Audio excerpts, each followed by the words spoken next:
Hare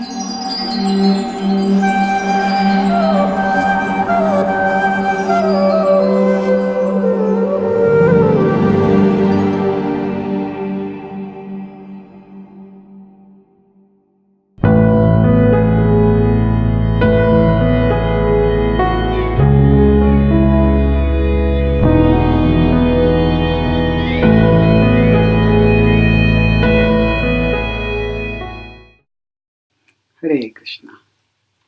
Welcome back to the series on Srila Prabhupada's life story.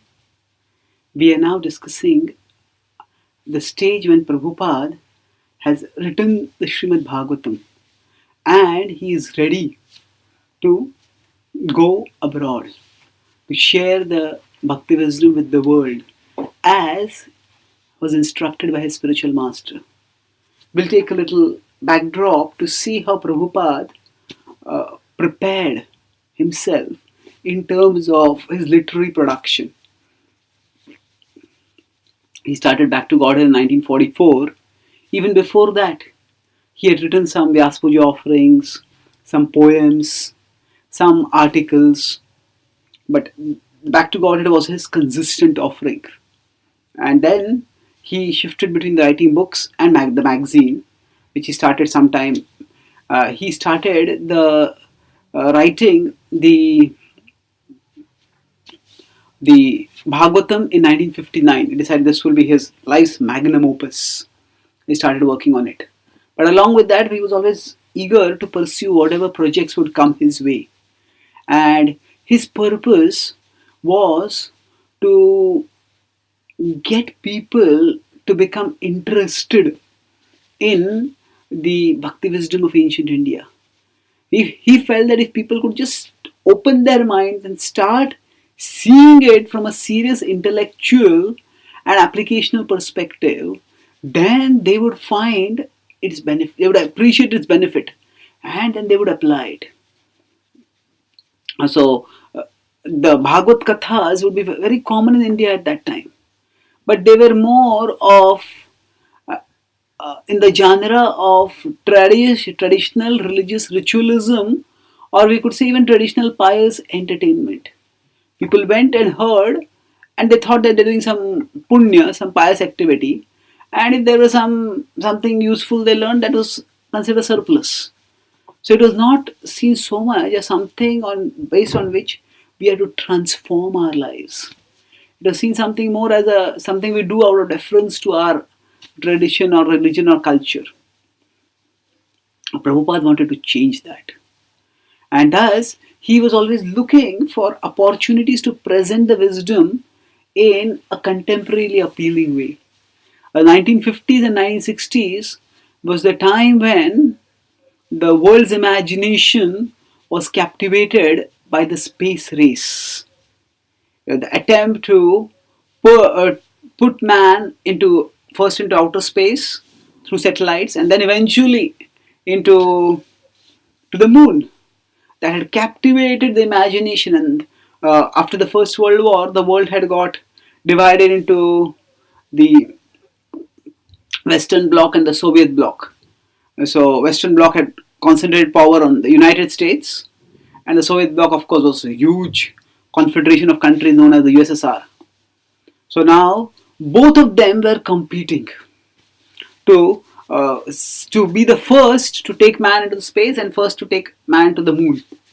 Now, because this idea of the space race had captivated people's imagination, Srila Prabhupada took that opportunity. And he wrote a small book entitled Easy Journey to Other Planets. And people were fantasizing that with technological advancement, we will be able to go to other planets. In fact, at that time, the craze was so much that there were also companies who were selling land on the moon. Of course, there are companies like that even now. But the idea was that in the future, we'll have tourism going on. Just as we go to some hill station, we will be able to go to the moon and we can have outings there. You can even have land over there. You can have your resorts over there. You can have some luxury houses there. So as this was going on, this craze was there. Prabhupada tapped that public interest and he talked about the Vedic methodology. of practicing yoga by which one could elevate oneself. So Prabhupada used contemporary terminology, and he talked about matter and antimatter. That was also a concept that was very common, that was catching the public imagination, especially the imagination of the educated people at that time. And then Prabhupada postulated that instead of if antimatter were truly anti to matter, then it would have the properties opposite of matter. That would mean that if matter were temporary, antimatter would be eternal. So whereas physics had conceptualized antimatter as something which was the opposite of matter, in the sense that, say, we have positive and negative, so plus one and minus one, when they come together we have zero. So like that, their idea was when matter and antimatter come together, the result is that both get destroyed. But Prabhupada said if matter should be really antimatter is really anti to matter, then it should be spiritual. It should be indestructible. And thus Prabhupada introduced the concept of the soul in very contemporarily appealing scientific language. And he talked about the various methods by which people could journey to the other planets. Say one could actually do punya, worship the devatas, and yanti deva vrata devan. Krishna says this in the Bhagavad Gita in 9.25, that those who worship the devatas go to the planets of the devatas. And then he also said that how there were mystic yogis, like say the Bhagavatam describes Durvasa Muni. He by his mystic powers could go from one planet to another planet. And also sometimes there are spacecrafts by which, say, Arjuna is given a chariot. So Indra sends the chariot down to the earth, and Arjuna ascends on that chariot, and then he goes to heaven. So in Prabhupada's teachings based on the Vedic scriptures, he has broadly explained that there are these three ways, through spacecrafts, through transmigration in next life, who are done guided by worship of the devatas, and through yogic mystic powers. And then in this way he brought the wisdom tradition of India in dialogue with the issues that were occupying the contemporary mind. And several intelligent people, several educated professors and other thoughtful people, they read his books and appreciated it. Of course, one of the questions that Prabhupada was faced with was, okay, you say that by these means we can go to other planets, but can we come back? And Prabhupada said that if you go to other planets, the living conditions are so much better over there. Why would you want to come back here? So in this way, Prabhupada would try to expand the conceptions of people as he was writing and speaking. Now in 1961, one of Prabhupada's acquaintances showed him the report of a conference that was to be held in Japan. It was a conference for elevating, expanding the human spirit, for spiritual cultivation. And the people were also nature lovers, and they wanted spiritual wisdom through natural imagery and natural conceptions. So Srila Prabhupada immediately got an idea for this, and then he conceptualized a theme called the light of the Bhagavad. In the 10th canto of the Srimad Bhagavatam, when Shukdev Goswami, the speaker, is speaking to Parikshit Maharaj, who is the primary audience, and he is describing Vrindavan's beauty, he uses many rich natural metaphors and draws valuable human lessons from those metaphors. So Srila Prabhupada took all of them, and he commissioned an artist who depicted it, and then he called this as the light of the Bhagavad. So there was artistic depiction, and then there was a description of what it means. And there was Mr. Nakano from Japan, who was the organizer of the conference, and Prabhupada wrote to him with this concept. And he got a very warm reception, and he said, we'll be very eager to have you here. And he even said that if you come here, Swamiji, after a conference, you can stay with us for a month, and you can do more programs also in Japan. And Prabhupada was very eager for this opportunity. Now, the challenge now was for him to get funds. For him now, visa was not a problem, because the conference was organized by Japan. The Japanese organizers were extending an invitation to him. So he wrote to different patrons. Long ago, a patron had offered to sponsor him when he had the opportunity for him to go to South America. But somehow the governmental permissions had not worked out at that time. Now the permissions were there, but now the finances did not work out. He wrote to whoever he knew, various patrons, but no one actually supported. He even wrote to the Indian government at that time, Dr. Radhakrishnan, who was a spiritual scholar and he was considered to be a sympathizer for spiritual, who had actually himself written books on philosophy. Prabhupada wrote to him, but he got a negative response. Prabhupada sought a personal meeting with him, and again he got the same negative response. And then he wrote to the Japanese organizers and he told them that, I am a sannyasi and unfortunately I'm not able to get any support for coming there. So I request you to arrange for my ticket. And they said that they didn't have the budget to sponsor the travel of the organizers. And thus Prabhupada's plan could not materialize. But Prabhupada's spirit remained determined. And as he moved on from there, so 1961, the book that he at that time conceptualized was later published as the Light of the Bhagavad. So 1962 was the time when Srila Prabhupada got the first volume, or the first, we could say the first canto. The Bhagavatam has 12 cantos. And at that time Prabhupada published each canto in multiple volumes.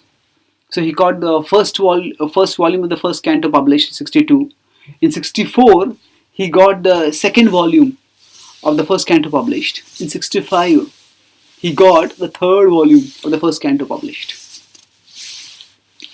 And with this, Srila Prabhupada felt prepared. Now I can go to the West and I can speak.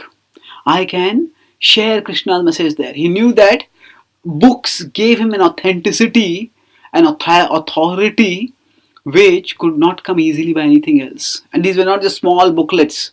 They were volumes. They were volumes of books which were ancient classic texts translated and commented by him.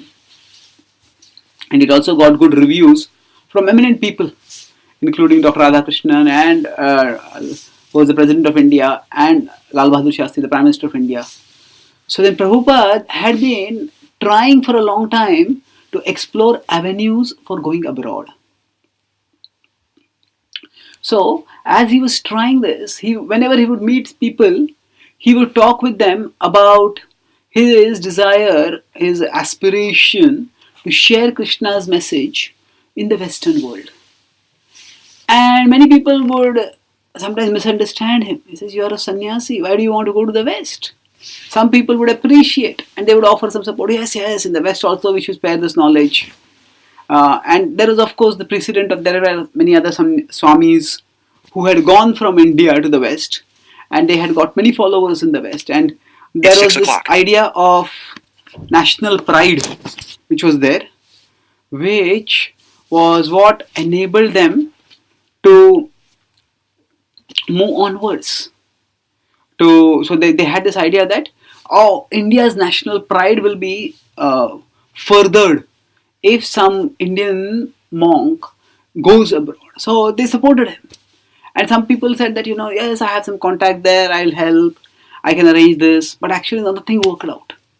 But still Prabhupada's spirit he was asking people, but ultimately he was actually expressing his desire to serve Krishna. And he was only externally dependent on people. Internally he was dependent on Krishna. And he was ready that whatever opportunity would present himself, Prabhupada, he would use that and he would serve Krishna. So while he was traveling, now he was based in Vrindavan, but he had got opportunities in Mumbai also. There was when Prabhupada started publishing his Bhagavatam volumes, at that time he had realized that he had needed money for getting sponsorship for publishing the Bhagavatam. And so at that time he had come in contact with one lady, Sumati Moraji. She ran a shipping company and she was she was also a devotee of Krishna Vishnu. She was from the Pushti Marga Sampradaya, and she had appreciated Bhaktivedanta Swami's work. And Prabhupada had come to her, and she had sponsored some of his Bhagavatam's publication, and then he had spoken at her house and nearby venues. So they had developed quite a good relationship. So Prabhupada was traveling to various places, and one day he got a mail saying that your sponsorship for visiting America has been approved. Now Prabhupada was surprised because he had not himself initiated any procedure in that connection. They looked who had sponsored it, and he saw the name. There was one couple, Gopal Agarwal and Sally Agarwal, had sponsored his invitation. And then Prabhupada remembered that long ago, several months ago, he had met one Mr. Agarwal, and he had said that I have my son in America, and he can sponsor you. I'll ask him. So like this, many people had made promises, but none of them had actually lived up to the promises. So Prabhupada had stopped taking such promises seriously, but now something seemed to have worked out. So normally, when a person has to go to America or goes to go to a foreign country, especially a Western country, there are multiple challenges involved. The first biggest challenge is the legal challenge. The visa has to be cleared. And secondly, after that, also the finances have to be arranged. That to go to America, to go to a distant country requires money for financing the trip and money for staying there also. And there has to be a plan, a purpose of what is he going to do there. Now, Srila Prabhupada, the first obstacle had removed. At least he had got legal clearance. Then he started working to get the to get some opportunity, to get some financial support for his journey. So he explored different contacts, and finally he decided to come back to Sumati Moraji. And now she had already supported him for his Bhagavatam, and secretary, when Prabhupada met his secretary, her secretary at that time, he felt that this is impractical. Swamiji is so old. How will he be able to go out to America? And he would not let Prabhupada even meet her. And he said she is too busy, she cannot meet, and she will not be able to support this. So Prabhupada was so eager, so you could say almost devotionally desperate, that he decided that he will stay there. And just outside the office, on the stairs, he sat for hours, waiting to meet her. And then now the secretary was not letting him to stay in the office also. So he waited outside for hours and upon hours.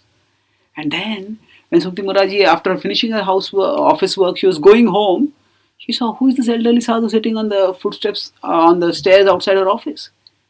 And when she came to know that he had been waiting for hours, she was very concerned. He said, Swamiji, what can I do for you? So he said, I want to talk with you. Secretary was not allowing me to meet you. So he says, now it is late, I have to go, but tomorrow you please come and I'll talk with you. And the next day Prabhupada came. And the secretary had already told her that, this Swamiji is nearly 70 now. How will he go abroad? So he had actually filled her mind with fear.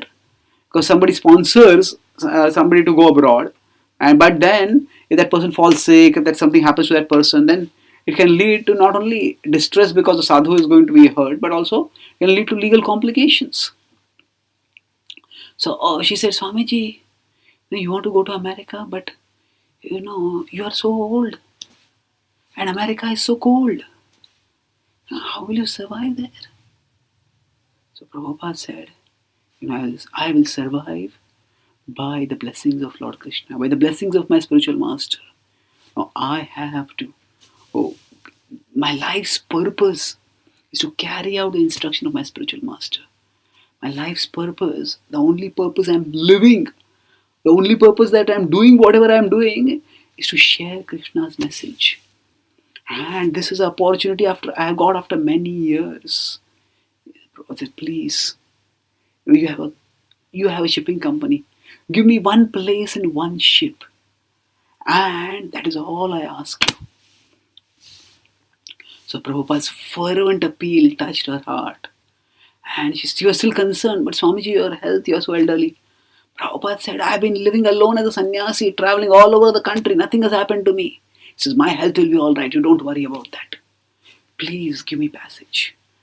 And she finally agreed. So, of course, this was a shipping company. This was not a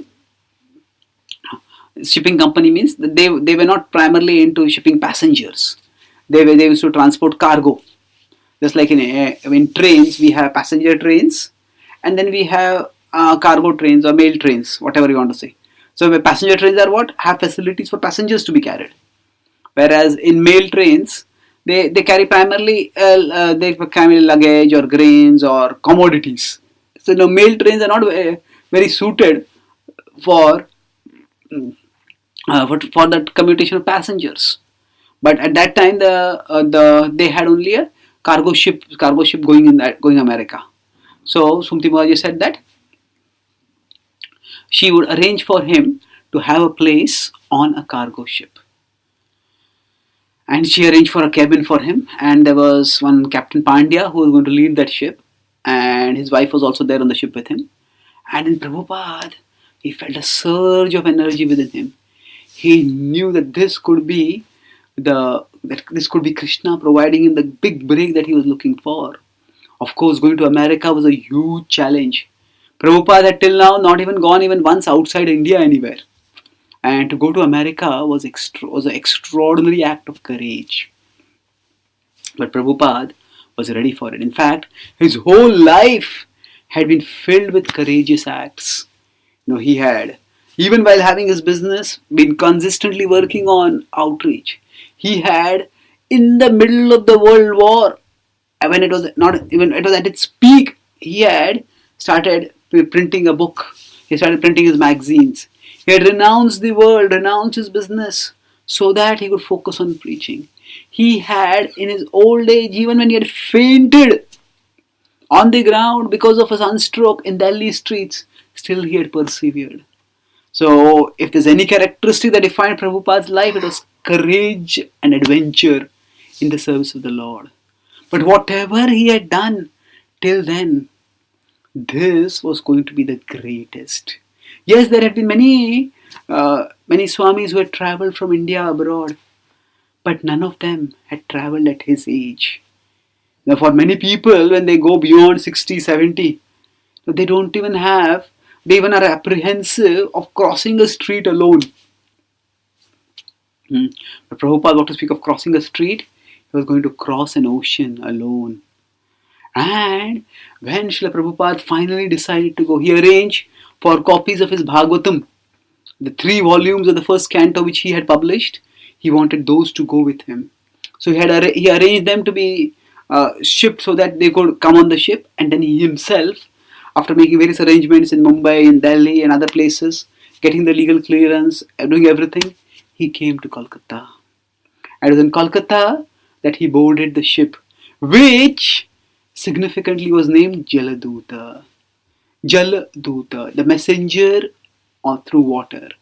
So Prabhupada was going to be a messenger who came by the waterway to the Western world to give the timeless message of spiritual consciousness to one and all. And when Srila Prabhupada climbed up the Jaladuta, it was on August 13, 1965, he climbed up those steps to ascend that ship. It was just a few steps getting climbed up, but it is one of the greatest acts of courage in human history. For an old man who had no knowledge, no experience of any culture outside India, for him to go to a remote land to speak a message of spiritual love to an audience that was utterly materialistic, that had no familiarity with the spiritual wisdom and spiritual culture. And to do it all alone, he had no financial support, he had no institutional support. He did not even know the people who had sponsored him and invited him. This was an act of stupendous courage. And that act of stupendous courage, done with faith in the Lord who is the source of all good things, would flood eventually the world with the best thing, with the message of spiritual love that would enrich the lives of millions. What happened when Srila Prabhupada embarked on that ship in Jaladuta, we will discuss in our next session. Thank you. Hare Krishna.